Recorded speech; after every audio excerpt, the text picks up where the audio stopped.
میں آپ کو یہ نا کوئی لچھےدار تقریر نہیں کرتا، میں آپ کو سمجھانا چاہتا ہوں کہ آپ کو بات سمجھ آئے۔ آپ سنتے ہیں جامع مسجد، یہ مسجد جامع مسجد ہے، یہ جناب مدرسہ جامع ہے، اور یہ جناب جامع کتاب ہے۔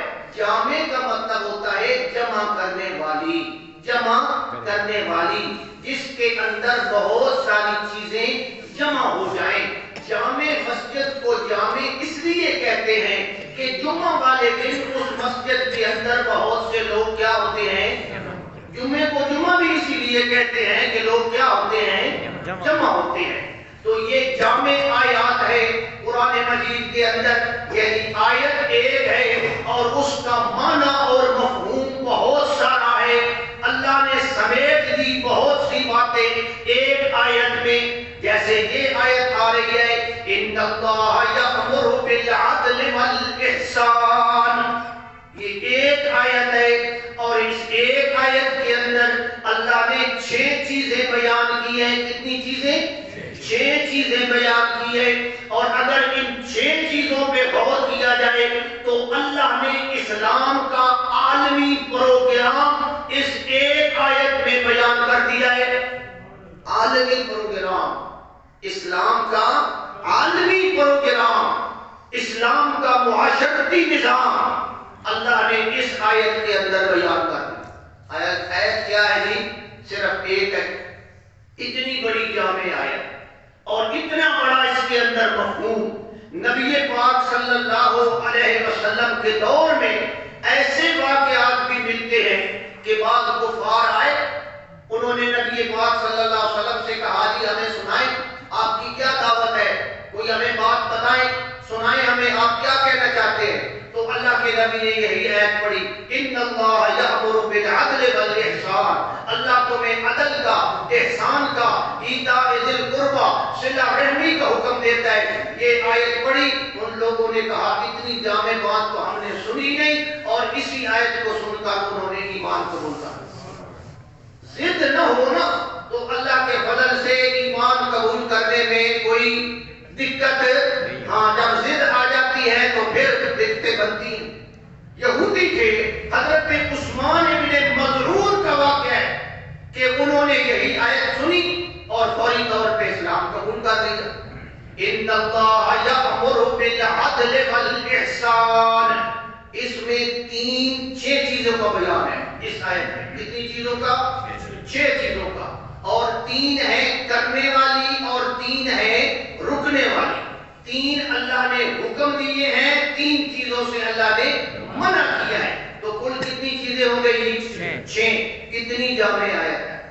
اسی لیے حضرت عمر ابن عبدالعزیز رحمہ اللہ کے دور میں اس آیت کو مسجد میں جب خطبہ دیا جاتا ہے نا، یہ جمعے کا خطبہ، تو اس آیت کو خطبے کے اندر شامل کیا گیا کہ اس سے بڑی جامع آیت قرآن میں اور کوئی نہیں، اس میں سارا پروگرام آ جاتا ہے۔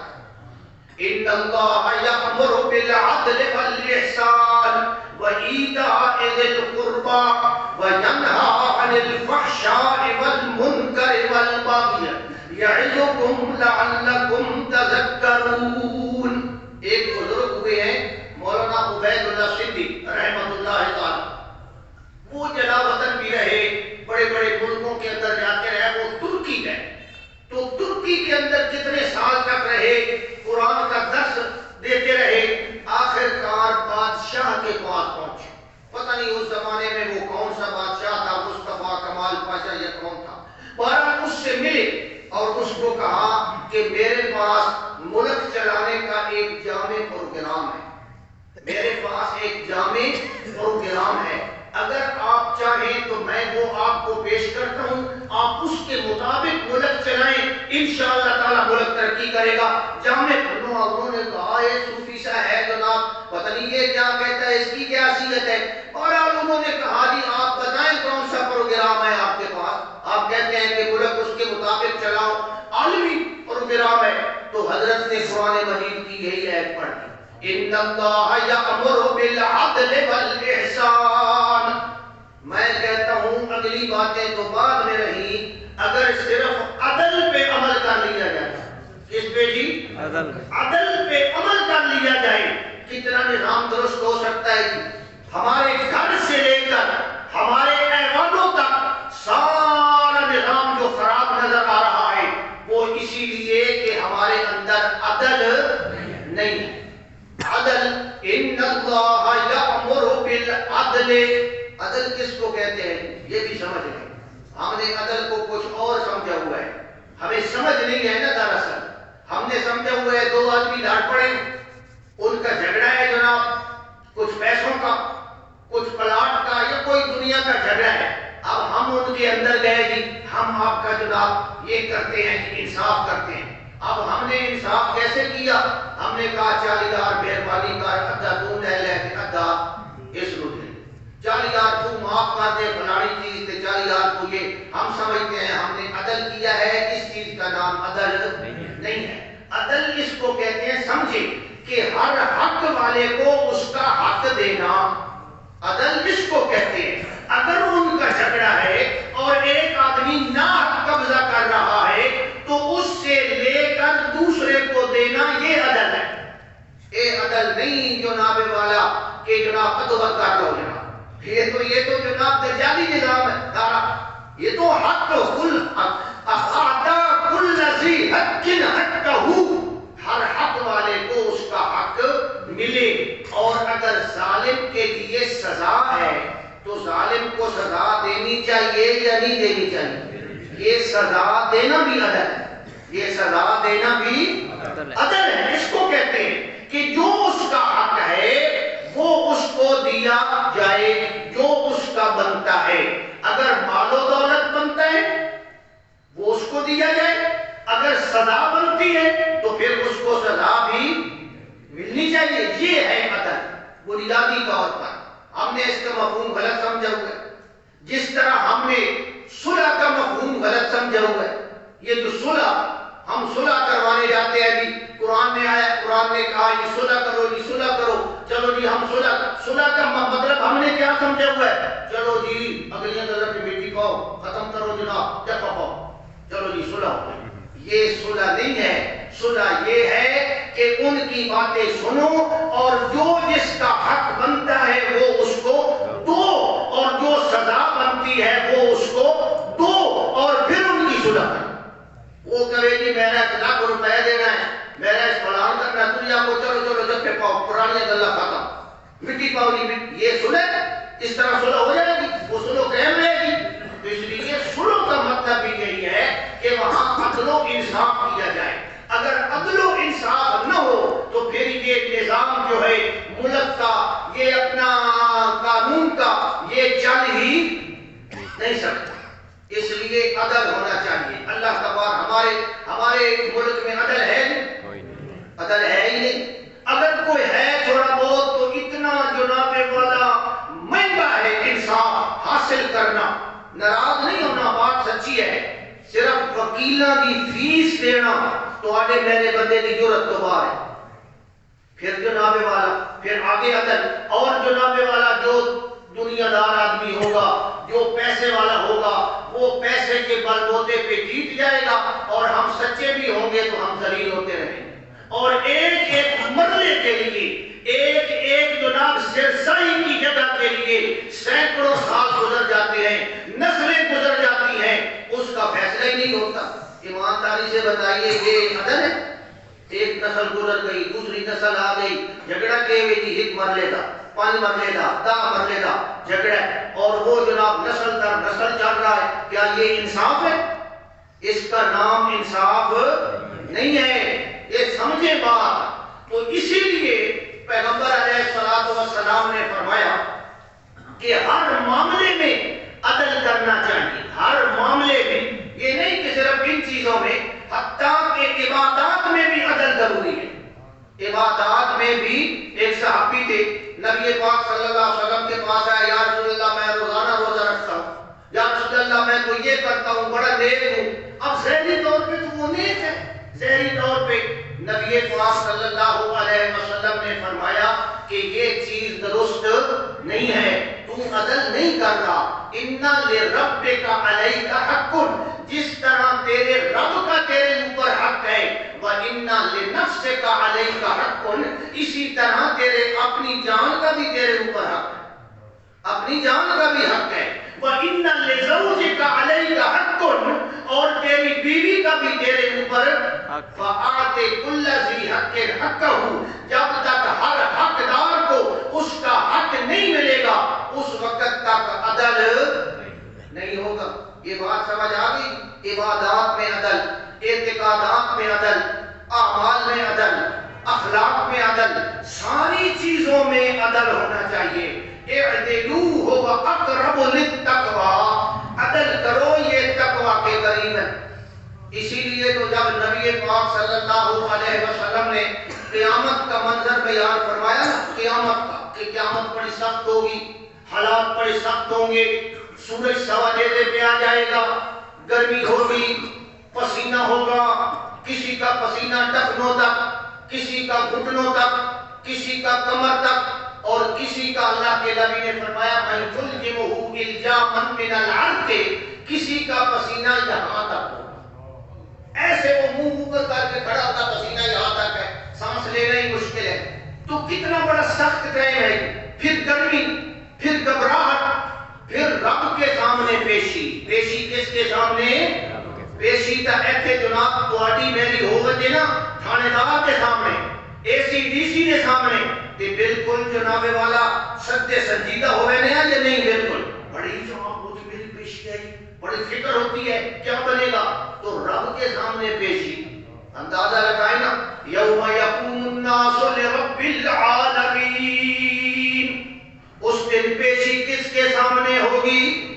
حضور نے سارا تذکرہ کیا، 1000 سال کا، 50,000 سال کا وہ دن ہوگا، یہ صورت ہوگی، یہ صورت ہوگی، اور پھر فرمایا اس دن بعض بندوں کے اوپر اللہ کا خاص کرم ہوگا، اللہ کا خاص کرم ہوگا، اور فرمایا سبعۃ یظلھم اللہ تعالی فی ظلہ یوم لا ظل الا ظلہ، 7 قسم کے بندے وہ ہوں گے، 7 بندے مراد نہیں، بس 7 بندے گنتی دینا، 7 قسم کے بندے، اب پتہ نہیں وہ کتنے ہوں گے، 1000 ہوں گے، 10,000 ہوں گے، لاکھ ہوں گے، کتنے ہوں گے؟ فرمایا 7 قسم کے بندے وہ ہوں گے جنہیں اس دن اللہ اپنے عرش کے سائے کے نیچے جگہ دے گا۔ اب اس دن اگر سایہ مل جائے تو کتنی بڑی سعادت ہے، پھر سایہ بھی اللہ کے عرش کا، اور جس کو اللہ کے عرش کا سایہ مل جائے کیا خیال ہے اللہ پاک نے اسے جناب دھکا دے دے گا؟ نہیں، پھر تو وہ تو رحمت میں آ گیا، وہ تو آ گیا رحمت کے اندر۔ فرمایا سبعۃ یظلھم اللہ تعالی یوم لا ظل الا ظلہ، جس دن اس سائے کے علاوہ اور کوئی سایہ نہیں ہوگا، اللہ کی رحمت کے سائے کے نیچے 7 قسم کے بندے ہوں گے۔ صحابہ نے پوچھا یا رسول اللہ وہ کون ہوں گے؟ ذرا تشریف فرمائیں، ذرا تشریف فرمائیں۔ نبی پاک نے گنے اور گنتے ہوئے سب سے پہلے جس بندے کا ذکر کیا فرمایا امام عادل، امام عادل، عدل کرنے والا بادشاہ۔ امام کا مطلب وہ نہیں ہے جو شیعوں والا ہے، امام تو عام لفظ ہے، رہنما، مقتدا، لیڈر، اس کو بولتے ہیں۔ امام عادل، جو تمہارا عدل کرنے والا بادشاہ ہوگا، اللہ کل قیامت والے دن اسے اپنے عرش کے سائے کے نیچے جگہ دے گا۔ اب بتائیں عدل کرنا یہ کتنی بڑی اونچی بات ہے، کتنی بڑی نیکی ہے۔ جہاں دوسروں کو بیان کیا، سب سے پہلے کس کا ذکر کیا؟ میں نے ایک کتاب میں واقعہ پڑھا ہے، پتہ نہیں بارک اللہ بہتر جانتا ہے، میں آپ کو سنا دیتا ہوں، اس لیے بتا رہا ہوں کہ پتہ نہیں ٹھیک ہے یا غلط ہے، لیکن واقعے ہوتے ہیں 2 قسم کے، پھر سمجھیں۔ کچھ ایسے واقعے ہوتے ہیں جو غلط ہوتے ہیں، تسلی بخش نہیں ہوتے، لیکن زد پڑتی ہے عقیدے پہ، زد پڑتی ہے عقیدے پہ، اور قرآن و حدیث میں جو عقیدہ ثابت ہے اس کی زد پڑتی ہے۔ ایسے واقعات سے بچنا ضروری ہے۔ اور کچھ ایسے ہیں کہ جناب زد تو نہیں پڑتی، ایسے ہی واقعات ہیں، چلو وہ سنا دو اور انہیں بتا دو کہ یار اللہ بہتر جانتا ہے۔ کہتے ہیں کہ کوئی بادشاہ تھا، اس نے جناب والا کہا کہ بھائی میں حج پہ جانا چاہتا ہوں. اب لوگوں نے کہا کہ بادشاہ سلامت آپ حج پہ چلے جائیں گے، ملک کا نظام کون چلائے گا، یہ ہوگا وہ ہوگا، آپ حج پہ نہ جائیں. خیر وہ نہ گیا، اگلے سال نہ گیا، اگلے سال.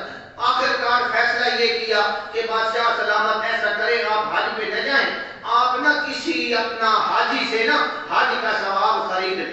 حج کا ثواب، حالانکہ اس طرح ثواب ملتا شلتا کوئی نہیں، میں خرید لوں پر پیسے دے ہوتے پر حج من چلے، یہ تو بات ہی غلط ہے. بارہ بھاگیہ ہے کہ بادشاہ سلامت کسی سے خریدیں. بادشاہ نے کہا اچھا یار پھر ایسے کرتے ہیں، پیسے میں دوں گا، ڈھونڈو. ایک بزرگ انہیں مل گیا جس نے 60 حج کیے ہوئے. کتنے حج؟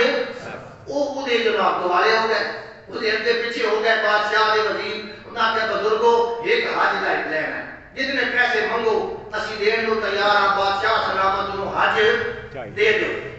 وہ بزرگ ہی بڑا سیانا ہی، وہ آیا، اس نے کیا میں پیسے نہیں لینے، میں عمل دے بدلے عمل لیں نہ کہ جڑا منگو.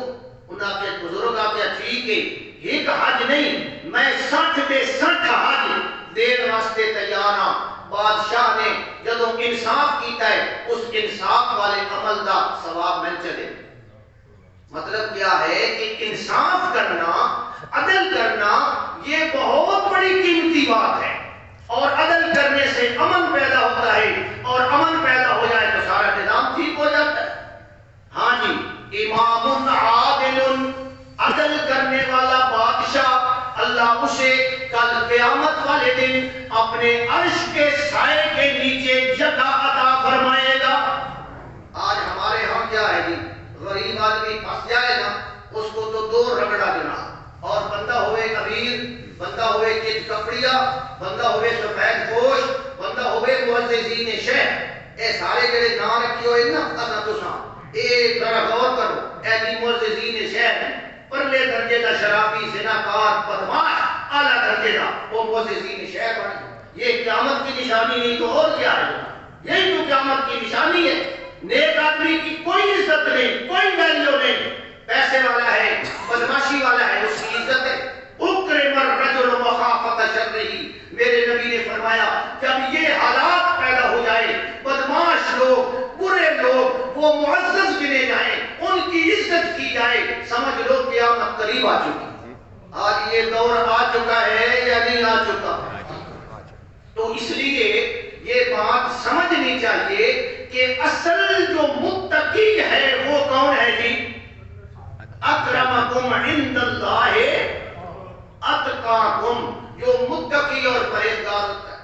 تو اگر حضور نے فرمایا، اگر پرانے دور میں نا بنی اسرائیل میں یہ ہوتا تھا کہ اگر کوئی چھوٹا آدمی جرم کرتا، دراصل وجہ یہ تھی نا کہ نبی پاک صلی اللہ علیہ وسلم کے دور میں ایک عورت نے چوری کی. اب کس نے چوری کی تھی؟ عورت نے. اور یہاں ہمارے معاشرے میں کیا ہے، وہ جی زنانی ہے چھوڑو جی پر، یہ بھی بے انصافی ہے. بھائی زنانی ہے یہ چھوڑو جی پر، زنانی کو کیا آخر ہے نا، زنانی بھی سزا جو بنتی ہے وہ اسی کا نام تو عدل ہے. وہ فاطمہ اس کا نام تھا، اس کی جو رشتہ دار تھے وہ حضور کے پاس آ گئے، یا رسول اللہ عورت ذات ہے جناب، اس کا ہاتھ نہیں کاٹنا، یہ کرنا ہے، وہ کرنا ہے، جرمانہ دے دیں، یہ کر دیں. حضور علیہ السلام نہ مانے. انہوں نے کہا اچھا جی اب حضور کے لیے کوئی سفارش ڈھونڈتے. اب انہوں نے سفارش ڈھونڈی، حضرت ابو بکر، حضرت عمر نے کہا کہ نہ بھائی نہ، اسی یہ سفارش کوئی نہ، جی حضرت عمر کریں دے یا حضرت ابو بکر کریں دے تو تساں دا اپنا بڑا چنگا کام ہے. یہ سفارش نہ کرنا بھی عدل ہے. آج کل اسی نیک بن رہے ہیں، اور جی فلانے کا کام ہے، کام نجائز ہے، کام غلط ہے، اور میں آدمی میں تھوڑا کام کروا دینا، تو یہ تو بڑا اچھا بندہ سارا کام کروا دیتا، بڑا ایک بےمان ہے بندہ. نجائز کام کروائے وہ اچھا نہیں ہے، وہ برا ہے. حضرت ابو بکر نے انکار کیا، حضرت عمر نے. بہرحال یہ بن لگے حضرت اسامہ نے. حضرت اسامہ حضور کے ایک لحاظ سے پوترے تھے، حالانکہ حضور کی تو اولاد ہی کوئی نہیں، بیٹا اتنا بڑا کوئی نہیں ہوا، سب بچپن میں فوت ہو گئے. حضور نے کس کو بیٹا بنایا ہوا تھا؟ حضرت زید کو. اور حضرت زید کے یہ بیٹے تھے، اور حدیث میں آتا ہے وَقَانَ حِبُّ رسول اللہ، یہ حضرت اسامہ حضور کو اتنے پیارے تھے، بڑے محبوب تھے. نوجوان بچہ ہے، اس کے پاس گئے، وہ جی تسی کیا سفارش ہاتھ کل منی دیے. جب حضرت اسامہ کے پاس گئے، حضرت اسامہ نوجوان آدمی تھے، گرم خون تھا، جوش میں تھے، انہوں نے کہا ٹھیک ہے میں سفارش کروں گا. حضرت اسامہ نے حضور کے آگے جا کر سفارش کر دی کہ مہربانی فرمائیں کوئی سنو شنو. اچھا جی بندہ چوری کرتا ہے اور جناب تو ساری سلو ہو گئی، کیا خیال ہے یہ سلو درست ہے؟ یہ سلح درست کوئی نہیں. ہاں مدعا کو جی اس پر چوری کی تھی سلح ہو گئی، اس دنا کیتا ہے جناب ساڑھے گھر کی عزت لوٹی ہے وہ چلو جی شام تک سلح ہو گئی. یہ سلح نہیں ہے، اس کے اوپر حد جاری ہونی چاہیے. یہ سلح تسی تھوڑے لکھ وار کرتے رہو، یہ سلح ہو سکتی نہیں ہے. بات سمجھ آئی نا؟ ہاں قصاص میں سلح ہوتی ہے، قصاص میں، قتل میں، لین دین میں سلح ہوتی ہے. یہ تو اللہ کی قائم کرتا حد ہے. حد میں سلح، یہ سمجھو مسئلہ، حد میں سلح، چوری، ڈاکہ، زنا، شراب، اس میں سلح سارا جناب ہی چلتا ہے. سلح ہو گئی، چلو جناب گالی ختم ہو گئی. اچھا جناب حضرت اسامہ حضور کے سامنے آئے، حضور نے فرمایا انما اہلک من کان قبلکم، وہ لوگوں تم سے پہلے لوگ اسی لیے تباہ ہوئے کہ جب ان کے اندر کوئی بڑا آدمی، مالدار آدمی گناہ کرتا تھا تو اس کو تو وہ لوگ چھوڑ دیتے تھے، اور جو غریب آدمی، پریشان آدمی، فقیر آدمی، چھوٹی ذات کا آدمی جب وہ گناہ کرتا تھا، غلطی کرتا تھا، اس کے اوپر حد جاری کرتے تھے. حضور نے فرمایا اس واسطے وہ قوماں کے ہوئیاں